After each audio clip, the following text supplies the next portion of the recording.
ایسی محفل ایسا جلسہ ہم بھی دیکھے تم بھی دیکھے، ایسی محفل ایسا جلسہ ہم بھی دیکھے تم بھی دیکھو، جس میں ہو ذکر شاہ مدینہ ہم بھی دیکھے تم بھی دیکھو۔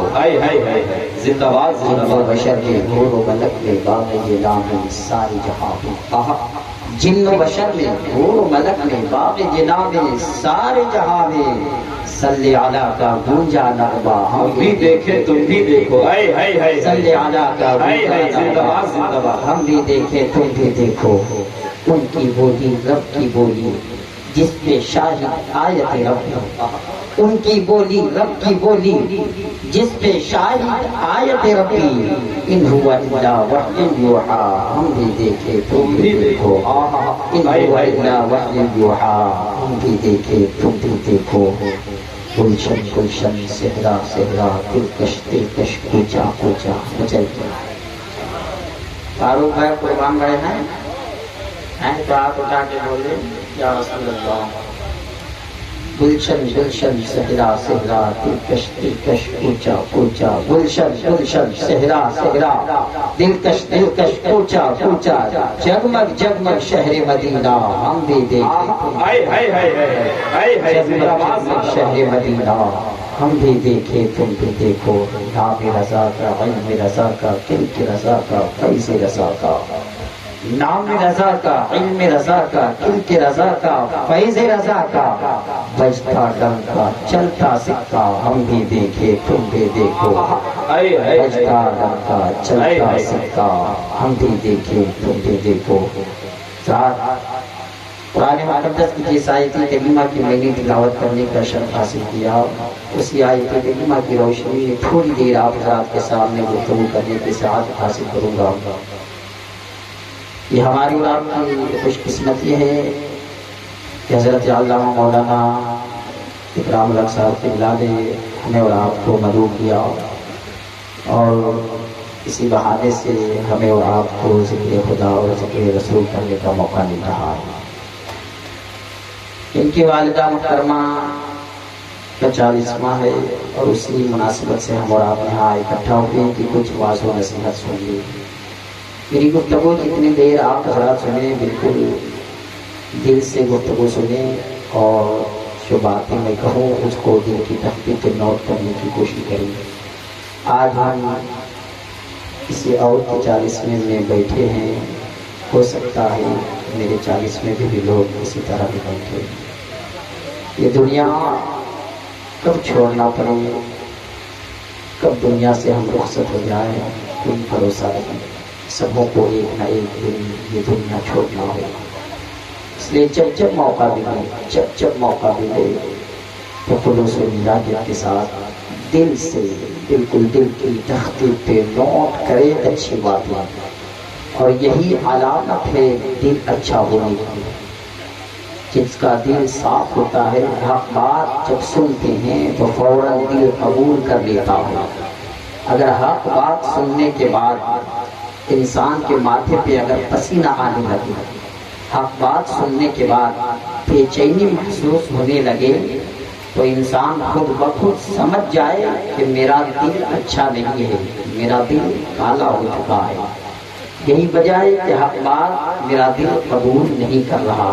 اگر دل منور ہوتا، دل صاف ہوتا تو میرا دل حق بات قبول کرتا۔ یہ ہماری اور آپ کی بہت بڑی خوش قسمتی ہے کہ سرکار دو عالم صلی اللہ تعالیٰ علیہ وسلم کی محبت میں ہم اور آپ بیٹھے ہوئے ہیں، اور یہ محبت ایسی محبت ہے، اس محبت کے سامنے ساری چیزیں ہیں۔ آپ کو بتا دو کہ انبیاء اور مرسلین کے بعد سب سے افضل و اعلیٰ مقام جن کا ہے وہ سیدنا ابوبکر صدیق رضی اللہ تعالیٰ عنہ کی ذات ہے۔ کن کی ذات ہے؟ حضرت ابوبکر صدیق رضی اللہ تعالیٰ عنہ۔ تمام انبیاء مرسلین کے بعد سب سے افضل و اعلیٰ مقام اگر کنہیں کا ہے تو وہ ابوبکر صدیق کا۔ کیوں؟ اتنا اونچا مقام آپ کا کیوں ہوا؟ اتنا بلند و بالا رتبہ آپ کا کیوں ہوا؟ حضرت ابوبکر صدیق رضی اللہ تعالیٰ عنہ کا مرتبہ تمام انبیاء مرسلین کے بعد اگر کنہیں کا مرتبہ بلند ہے تو ابو بکر صدیق کا مرتبہ ہے۔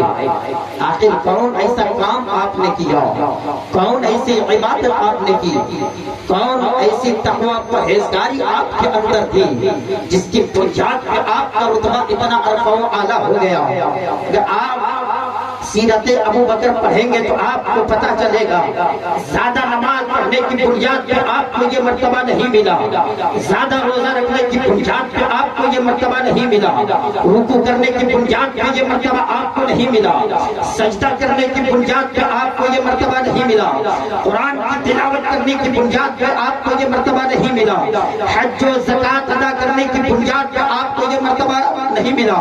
اگر آپ کا مقام بلند و بالا ہوا ہے، اگر آپ کا رتبہ اعلیٰ ہوا ہے تو محبت رسول کی بنیاد پہ، کیونکہ یہی وہ محبت ایسی محبت ہے جس رگ میں پیوست ہو جاتی ہے، جس دل میں نبی کی محبت آ جاتی ہے، جس رگ میں مصطفیٰ کی محبت پیوست ہو جاتی ہے، وہ ذرہ ہے تو آفتاب بن جاتا ہے، ادنا ہے تو اعلیٰ بن جاتا ہے، صدق ہے تو گوہر بن جاتا ہے، رہبر ہے تو رہزن ہے تو رہبر بن جاتا ہے، شقی ہے تو سعید بن جاتا ہے، ناپاک ہے تو پاک بن جاتا ہے۔ محبت رسول ہی کا صدقہ ہے کہ ابو بکر آئے تو صدیق بن گئے، عمر آئے تو فاروق بن گئے، عثمان آئے تو ذوالنورین بن گئے، علی آئے تو شیر خدا حیدر کرار بن گئے، حیدر حبشی آئے تو جنت کے حقدار بن گئے۔ تبھی تو برائنی کے تاجدار پکار اٹھے، میرے کریم سے گر قطرہ کسی نے مانگا، دریا بہا دیے ہے دروے بہا۔ نعرہ تکبیر، نعرہ رسالت، زندہ باد زندہ باد زندہ باد زندہ باد۔ بہت عظیم دولت کا نام ہے یہ محبت، سلامت تو سب سلامت، اور اگر یہ محبت سلامت نہیں تو کچھ سلامت نہیں۔ محبت رسول سلامت تو نماز سلامت، محبت رسول سلامت تو روزہ سلامت، محبت رسول سلامت تو حج و زکوٰۃ سلامت، محبت رسول سلامت تو ٹوپی سلامت، محبت رسول سلامت تو جبہ سلامت، محبت رسول سلامت تو آواز سلامت، محبت رسول سلامت تو یہ ہمارا خوبصورت لباس سلامت۔ اور اگر محبت رسول ہی سلامت نہیں تو نہ نماز سلامت، نہ روزہ سلامت، نہ حج سلامت، نہ زکوٰۃ سلامت، کوئی چیز سلامت نہیں۔ اس لیے محبت رسول اس انداز میں اپنا لو۔ اگر کوئی محبت رسول کا سودا کرنا چاہے تو ڈنڈے کی چوٹ میں تم کہہ دو، تم جان مانگو تو جان دیں گے، تم مال مانگو تو مال دیں گے، مگر کبھی نہیں ہو سکے گا کہ نبی کا جاہو جلا۔ زندہ باد زندہ باد زندہ باد زندہ باد۔ ہم اور آپ اپنی خوش قسمتی پہ جس قدر ناز کرے کم ہے، کیونکہ اتنا بڑا کام ہم اور آپ کر رہے ہیں۔ آپ کو یقین نہیں ہوگا، ایک حدیث پاک میں پڑھتا ہوں، آپ کو خود بخود پتہ چل جائے گا کہ ہماری خوش قسمتی کیا ہے اور کتنا اچھا موقع ہمیں عالی جناب حضرت علامہ مولانا اکرام صاحب قبلہ نے عطا کیا ہے۔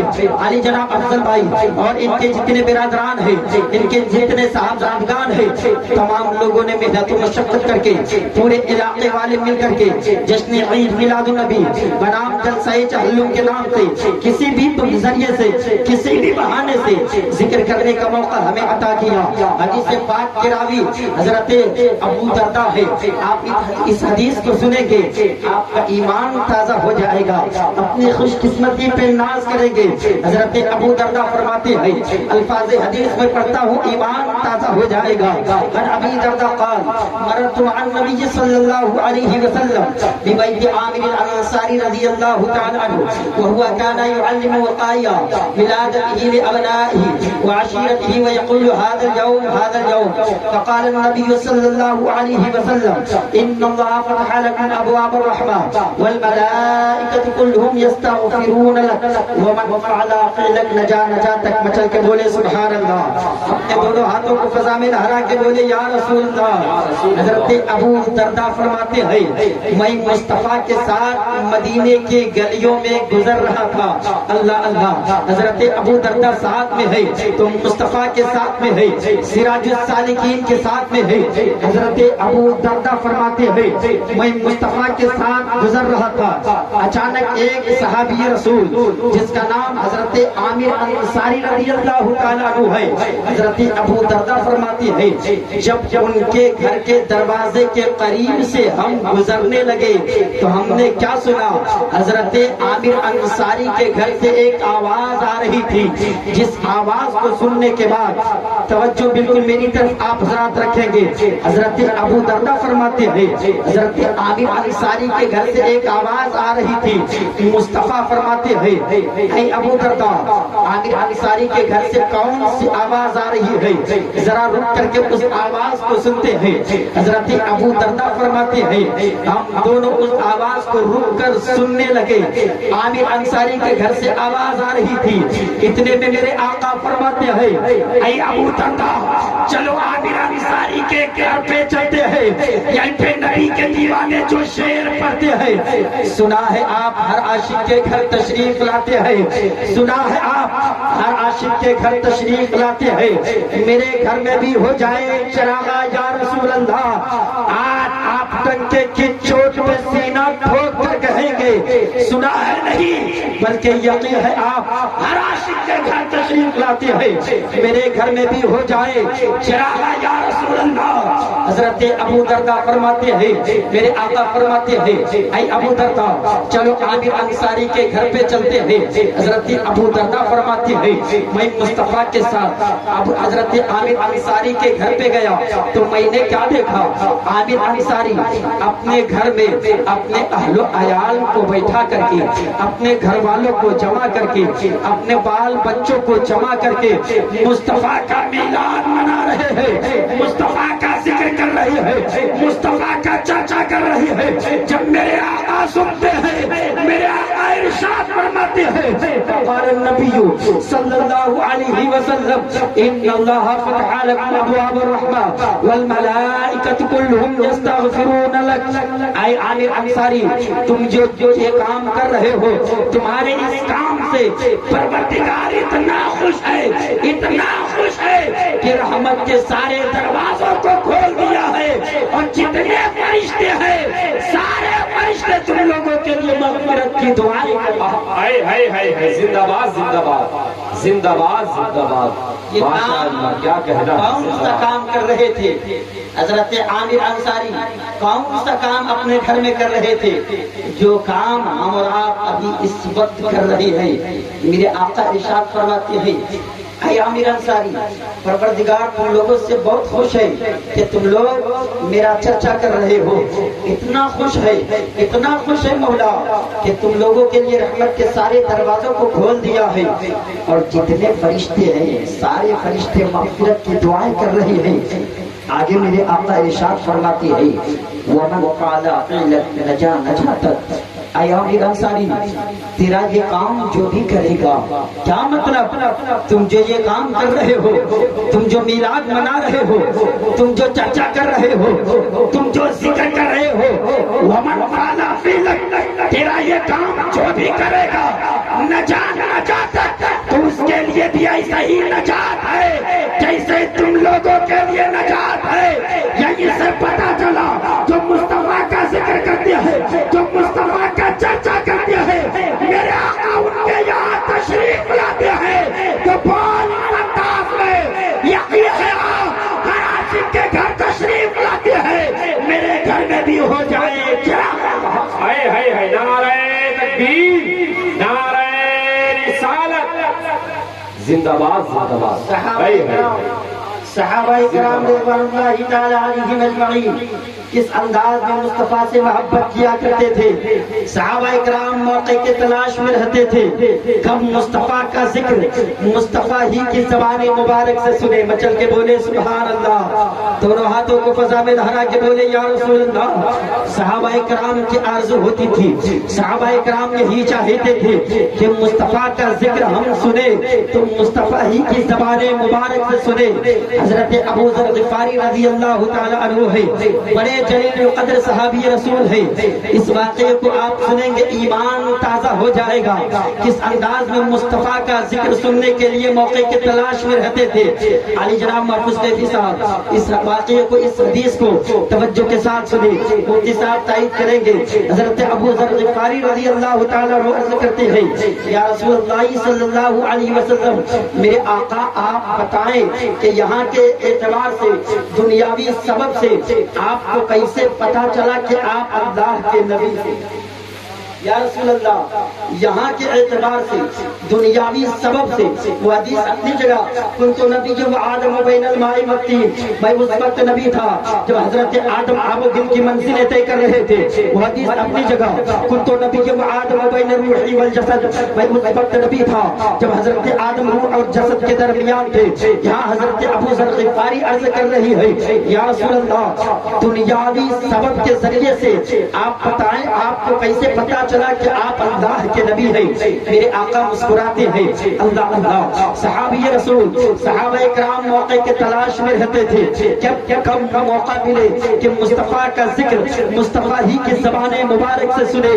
حضرت ابو ذر غفاری نے جب اتنا کہا، میرے آقا مسکرا اٹھتے ہیں اور فرماتے، اے ابو ذر غفاری، بچپنے کا زمانہ تھا، امی دائی حلیمہ کے یہاں میں تھا، میرا بچپنا تھا، پہاڑی کے راستے سے میں گزر رہا تھا۔ توجہ کے ساتھ سننا، ابھی اپنے اصل موضوع پہ میں آیا نہیں ہوں، خالی آپ کے دل و دماغ کو میں صاف کرنا چاہتا ہوں اور محبت رسول آپ کی دل کی تختی پہ اس انداز میں نوٹ کرنا چاہتا ہوں کہ میری تقریر کے بعد آپ تنہائی میں بیٹھ کر کے غور و فکر کریں اور قرآن کی اس آیت کریمہ پہ غور و فکر کریں گے کہ قرآن نے جو ہمیں مخاطب کر کے کہا ہے، فَأَيْنَ تَذْهَبُونَ، تم کدھر جا رہے ہو اور ہم کدھر جا رہے ہیں؟ ذرا دیکھو، محبت رسول نبی کے دیوانے کس انداز میں اپناتے تھے۔ میرے آقا کا ذکر سننے کے لیے صحابہ کرام موقع کے تلاش میں رہتے تھے۔ میرے آقا فرماتے، بچپنا تھا میرا، دائی حلیمہ کے یہاں تھا، پہاڑی والے راستے سے میں گزر رہا تھا، اچانک میں نے کیا دیکھا، دو فرشتے آئے۔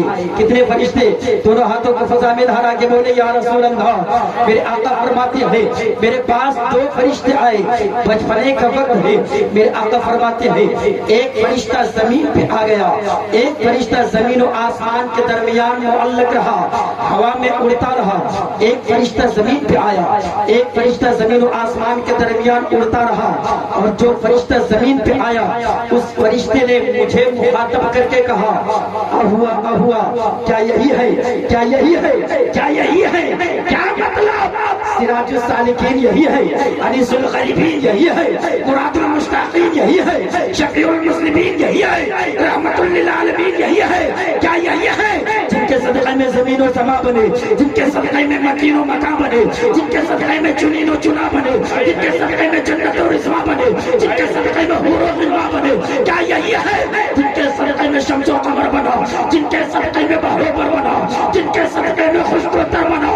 کیا یہی ہے جن کے صدقے میں پوری کائنات بنی؟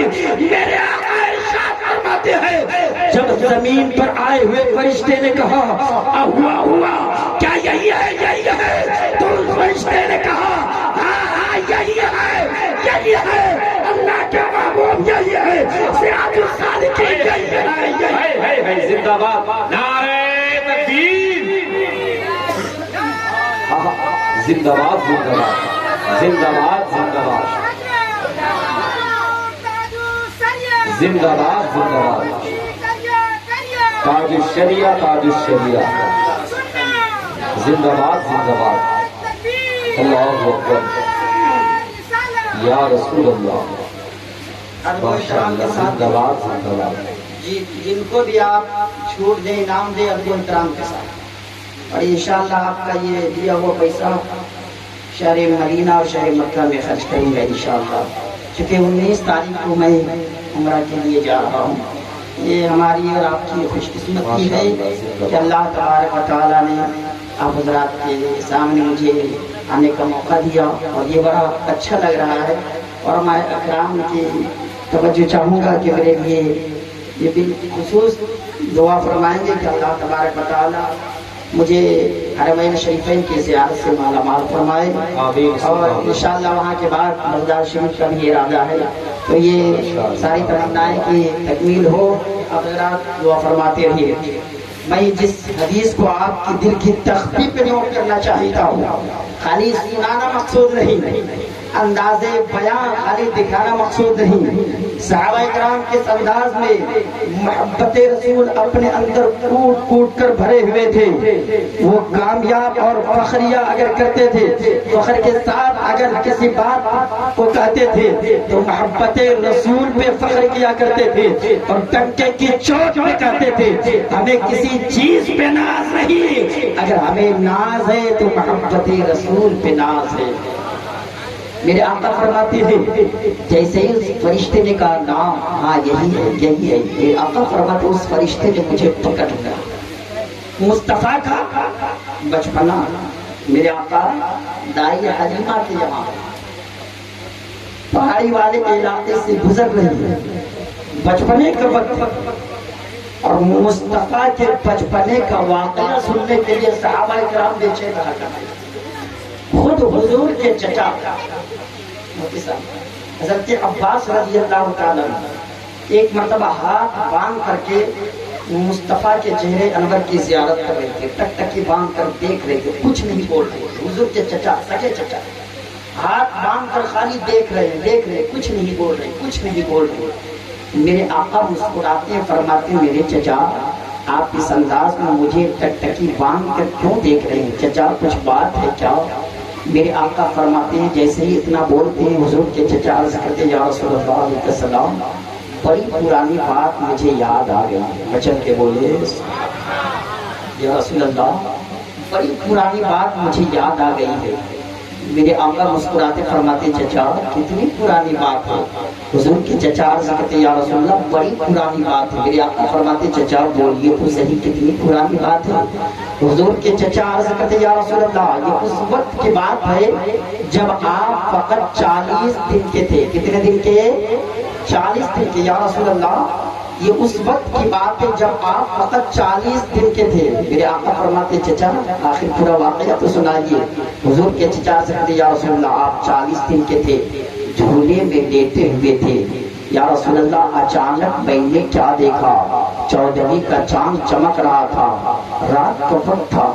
آقا میں نے اچانک دیکھا کہ آپ چاند سے کچھ باتیں کر رہے ہیں۔ چل کے سبحان اللہ، آقا میں نے دیکھا آپ چاند سے کچھ باتیں کر رہے ہیں۔ یا رسول اللہ اس وقت سے ابھی تک میں سمجھ نہیں پایا کہ آپ فقط 40 دن کے تھے، آپ چاند سے باتیں کیا کر رہے تھے؟ میرے آقا فرماتے چچا میں بتاؤں کیا باتیں کر رہا؟ حضور کے چچا عرض کرتے یا رسول اللہ آپ تو 40 دن کے تھے، آپ کو اس وقت کی باتیں یاد ہے؟ میرے آقا فرماتے ہیں چچا مجھے اس وقت کی بھی باتیں یاد ہے جب میں ماں کے شکم مبارک میں تھا، جب میں ماں کے شکم مبارک میں تھا، اس وقت بھی لوح و قلم کی آواز میں سنتا ہوں۔ چچا میں بتاؤں اس وقت میں چاند سے باتیں کیا کر رہا تھا؟ حضور کے چچا فرماتے عرض کرتے یا رسول اللہ بتائیے۔ میرے آقا فرماتے ہیں چچا میں جھولے میں لیٹا ہوا تھا، جھولے کی رسی سے میرا پیر الجھ گیا تھا۔ چچا جیسے ہی میرا پیر الجھا میں رونا ہی چاہا، ابھی رونے کا ارادہ کیا، اتنے میں چاند آ گیا، عرض کرنے لگا یا رسول اللہ آپ جانے کائنات ہے، آپ روح کائنات ہے، آقا روئیے نہیں، آپ روئیں گے پوری کائنات روئے گی، آپ روئیں گے پوری کائنات بے چین ہوگی، اس لیے یا رسول اللہ آپ روئیے نہیں۔ چچا چاند مجھے آ کر کے میرا دل بہلانے لگا، کبھی بائیں جاتا تھا، کبھی دائیں جاتا تھا، کبھی آگے جاتا تھا، کبھی پیچھے جاتا تھا، چاند گھوم گھوم کر مجھے کھلا رہا تھا۔ تبھی تو بریلی کے تاجدار پکار اٹھے، چاند جھک جاتا جدھر انگلی اٹھاتے مہد میں، کیا ہی چلتا تھا اشاروں پر کھلونا ہو۔ زندہ باد نعرہ تکبیر، ہاتھوں کو اٹھا کے نعرہ رسالت مسلک اعلیٰ حضرت جشن عید میلاد النبی، نعرہ تکبیر، نعرہ رسالت، ہائے ہائے زندہ باد، بہت شاندار گفتگو، زندہ باد، شام جھک جاتا زندہ باد، زندہ باد، انگلی اٹھاتے مہد پہ کیا ہی چلتا تھا، اشاروں پر کھلونا نور کا۔ میرے آقا فرماتے ہیں اے ابو ذر غفاری، جب اس فرشتے نے کہا ہاں یہی ہے، تو اس فرشتے نے مجھے پکڑ لیا۔ جیسے ہی اس فرشتے نے مجھے پکڑا، زمین و آسمان کے درمیان جو فرشتہ معلق تھا، اس فرشتے نے کہا اب ترازو نکالو۔ وہ فرشتہ ترازو لے کر کے آیا تھا۔ میرے آقا فرماتے ہیں اس فرشتے نے ترازو نکالا، زمین و آسمان کے درمیان جو فرشتہ معلق تھا، اس فرشتے نے کہا اس کو ایک پلے میں رکھو اور دوسرے پلے میں ایک کو رکھو، وزن کرو دیکھو پلہ کن کا بھاری ہوتا ہے۔ میرے آقا فرماتے ہیں ایک پلے میں مجھے رکھا گیا، ایک پلے میں دوسرے کو رکھا گیا۔ فرشتے نے وزن کیا تو میرا پلہ بھاری ہوا۔ زمین و آسمان کے درمیان جو فرشتہ معلق تھا، اس فرشتے نے نیچے والے فرشتے سے کہا اتارو ان کو، اتارو، ایک پلے میں 10 کو رکھو، ایک پلے میں ان کو رکھو۔ میرے آقا فرماتے ہیں ایک پلے میں مجھے رکھا گیا، ایک پلے میں 10 کو رکھا گیا۔ جب فرشتے نے وزن کیا تو میرا پلہ بھاری ہوا۔ اس فرشتے نے کہا اتارو، ایک پلے میں انہیں رکھو، ایک پلے میں 100 کو رکھو۔ دل کی تختی پہ نوٹ کیجئے گا اس حدیث کو۔ اس فرشتے نے کہا ایک پلے میں انہیں رکھو، ایک پلے میں 100 کو رکھو، وزن کرو دیکھو پلہ کن کا بھاری ہوتا ہے۔ میرے آقا فرماتے ایک پلے میں مجھے رکھا گیا، ابھی مصطفیٰ کا بچپنا ہے۔ میرے آقا فرماتے ایک پلے میں مجھے رکھا گیا، ایک پلے میں 100 کو رکھا گیا۔ فرشتے نے وزن کیا تو میرا پلہ بھاری ہوا۔ فرشتے نے کہا نیچے اتارو، ایک پلے میں انہیں رکھو، ایک پلے میں 1000 کو رکھو۔ یہ فرشتے وزن کیوں کر رہے تھے؟ جب حدیث مکمل ہوئی اس کے بعد میں سمجھا دوں گا۔ میرے آقا فرماتے ایک پلے میں مجھے رکھا گیا، ایک پلے میں 1000 کو رکھا گیا۔ فرشتے نے وزن کیا تو میرا پلہ بھاری ہوا، ان کا پلہ اتنا ہلکا ہوا گویا کہ میں دیکھ رہا تھا کہ وہ میرے اوپر گر پڑیں گے۔ اتنے میں فرشتے نے کہا بس کرو، ارے ایک پلے میں انہیں رکھو گے، ایک پلے میں پوری کائنات کو رکھو گے، تبھی بھی انہیں کا پلہ بھاری ہوگا، کیونکہ پوری کائنات جو بنی ہے وہ انہیں کے صدقے میں بنی ہے۔ جب فرشتے نے ثابت کر دیا، جب فرشتے نے کلیئر کر دیا، جب یہ دلیل مل گئی کہ پوری کائنات مل کر کے مصطفیٰ کے برابر نہیں ہو سکتی، تو پھر یہ کیوں کہا جاتا ہے کہ مصطفیٰ ہماری طرح کیوں لکھا جاتا ہے؟ نبی ہماری طرح بول وہی بولی جو بریلی کے تاجدار نے کہا ہے، اللہ کی سرتابہ قدم شان ہے یہ، انسان نہیں انسان، وہ انسان ہے یہ، تو ایمان بتاتا ہے انہیں، ایمان یہ کہتا ہے میری جان۔ زندہ باد، زندہ باد، زندہ باد، زندہ باد، اللہ اکبر، یا رسول اللہ، زندہ باد، زندہ باد، زندہ باد، زندہ باد، زندہ باد، زندہ باد، زندہ باد، یا رسول اللہ، زندہ باد، زندہ باد، بہت اچھے وقت۔ اللہ کی سرتابہ قدم شان ہے یہ، انسان ہی انسان وہ انسان ہے یہ۔ قرآن جو ایمان بتاتا ہے انہیں، ایمان یہ کہتا ہے میری جان ہے۔ بے شک، محبت رسول اپنی رگوں میں بسا دو، پھر شام سے کہو یقین ہے آپ ہر عاشق کے گھر تشریف لاتے ہیں، میرے گھر میں بھی ہو جائے چراغا یا رسول اللہ، اور یہ آواز کہاں کہاں گونجتی ہے۔ حضرت برا بن عازب رضی اللہ تعالیٰ عنہ فرماتے ہیں جب کسی کے انتقال کا وقت ہوتا ہے فرشتے آتے ہیں اس کے پاس، جب چلنے کا ارادہ کرتے ہیں ملک الموت جو ہی چلتے ہیں تو اس کے ساتھ بہت سارے فرشتے چلتے ہیں۔ اگر مرنے والا گناہگار نہیں ہے، اگر مرنے والا نیکوکار ہے، اگر مرنے والا متقی پرہیزگار ہے تو بارگاہ خداوندی سے آواز آتی ہے فرشتوں جا رہے ہو، خالی ہاتھ نہ جاؤ۔ عرض کرتے پروردگار کیا لے کر کے جائے؟ رحمت خداوندی جوش میں آتی ہے۔ پروردگار عالم فرماتا فرشتوں جنتی خوشبوؤں میں سے ایک خوشبو لے کر کے جا، جنتی کفن کے ٹکڑوں میں سے ایک ٹکڑا لے کر کے جا۔ فرشتے آتے ہیں اور ملک الموت اس کی نگاہوں کے سامنے آ کر کے بیٹھ جاتے ہیں۔ اتنے کثیر تعداد میں فرشتے آتے ہیں، مرنے والے کی نگاہ جہاں تک جاتی ہے فرشتے ہی فرشتے نظر آتے ہیں۔ بڑے آسانی کے ساتھ ملک الموت اس بندہ مومن کی روح کو نکالتے ہیں۔ آگے میرے آقا ارشاد فرماتے ہیں اگر مرنے والا نیکوکار ہے، اگر مرنے والا متقی پرہیزگار ہے، جب اس کے جنازے کو لوگ لے کر کے کاندھے پہ اٹھاتے ہیں اور 3 قدم چلتے ہیں تو مرنے والا بولتا ہے، مرنے والا جو سے بولیے بولتا ہے مرنے والا۔ یہ کون کہہ رہے ہیں؟ یہ کسی مولانا کا فرمان نہیں، کسی مفتی کا قول نہیں، کسی امام کا قول نہیں، کسی محدث کا قول نہیں، خود میرے آقا ارشاد فرماتے ہیں جب جنازے کو لوگ لے کر کے 3 قدم چلتے ہیں تو مرنے والا بولتا ہے۔ اگر اس کی آواز کو جنوں انس سن لے تو وہ بے ہوش ہو جائیں گے۔ میرے مصطفیٰ فرماتے ہیں جنوں انس کے علاوہ ہر مخلوق اس کی آواز کو سنتی ہے۔ اب مرنے والا کیا بولتا ہے؟ میرے آقا فرماتے ہیں اگر متقی پرہیزگار ہے تو مرنے والا کہتا ہے قدیمونی قدیمونی، مجھے جلدی لے چلو، مجھے جلدی۔ سب رو رہے ہیں، سب گڑگڑا رہے ہیں، مرنے والے کے باپ الگ رو رہی ہے، بھائی الگ رو رہی ہے، ماں الگ رو رہی ہے، گھر والے الگ رو رہے ہیں، سب گڑگڑا رہے ہیں، سب ہچکیاں لے لے کر کے رو رہی ہے۔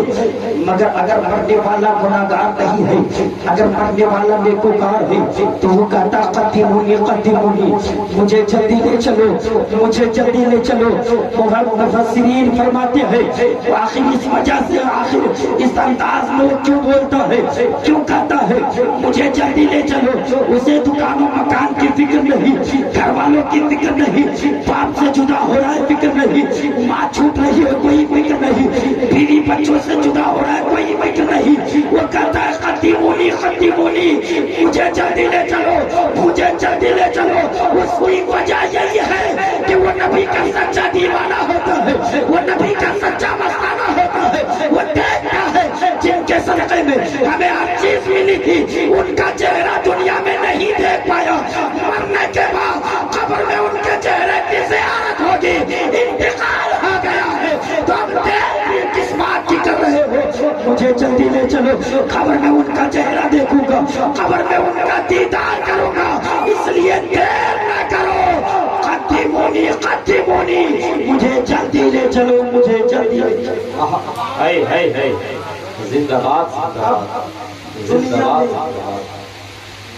دنیا میں لاکھ لوگ برا کہیں، کوئی ٹوپی کا مذاق اڑائے اڑانے دو، کوئی لباس کا مذاق اڑائے اڑانے دو، دعا یہی کرنا پروردگار جب میرے جنازے کو لوگ لے کر کے چلے اس وقت میری زبان سے یہ جملہ نکلے قدیمونی قدیمونی، مجھے جلدی لے چلو، مجھے جلدی لے چلو۔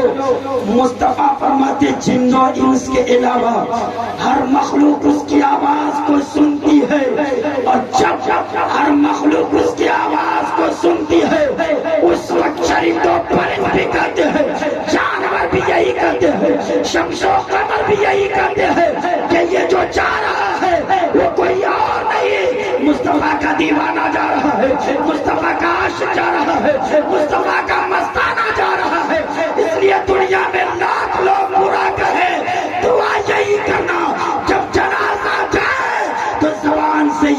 پناہ نکلے قدیمونی قدیمونی، مجھے جلدی لے چلو مجھے چلو۔ آقا کی محبت رگوں میں اس انداز میں بسا لو، ورنہ یقین جاننا کہ کسی بھی عبادت و ریاضت کے ذریعے سے کوئی شخص جنت میں جا نہیں سکتا جب تک محبت رسول کے صدقے میں رب کا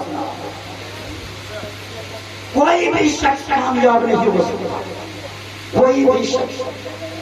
حدیث پاک میں واقعہ موجود ہے کہ ایک شخص اس قدر عبادت و ریاضت کرتا رہا ہوگا دنیا میں، پیدا ہوتے ہی سجدے میں سر رکھے گا، بچپنا اسی حالت میں، جوانی اسی حالت میں، بڑھاپا اسی حالت میں، موت بھی اسی حالت میں آئے گی۔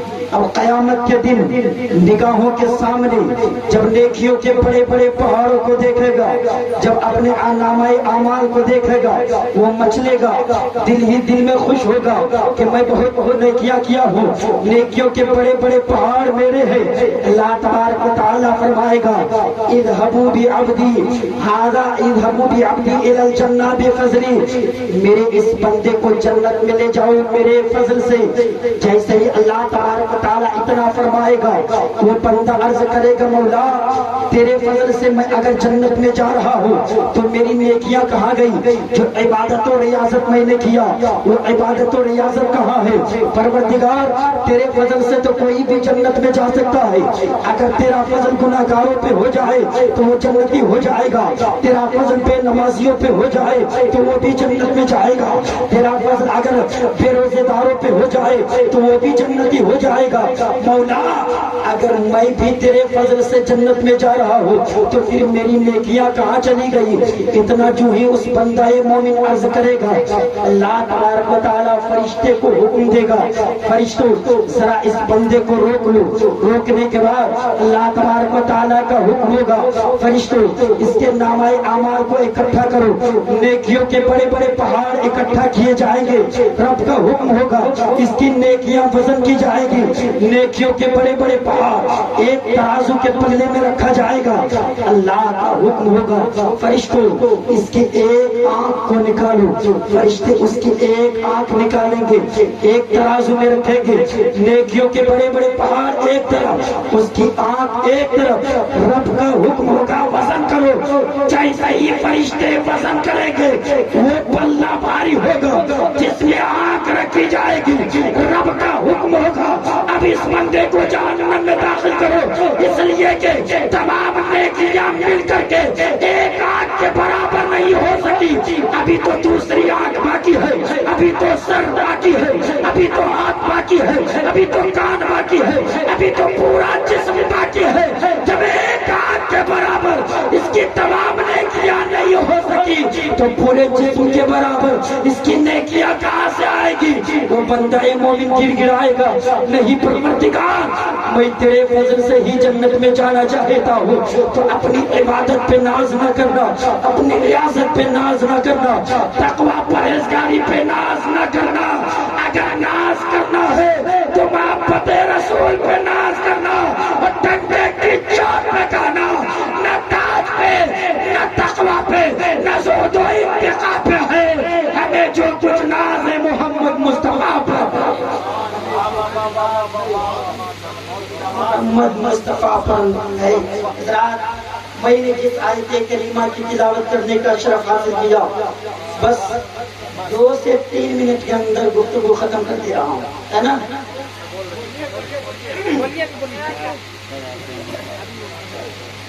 سنیں گے آپ ساتھ یہ وقت ہو رہا پروان بھائی؟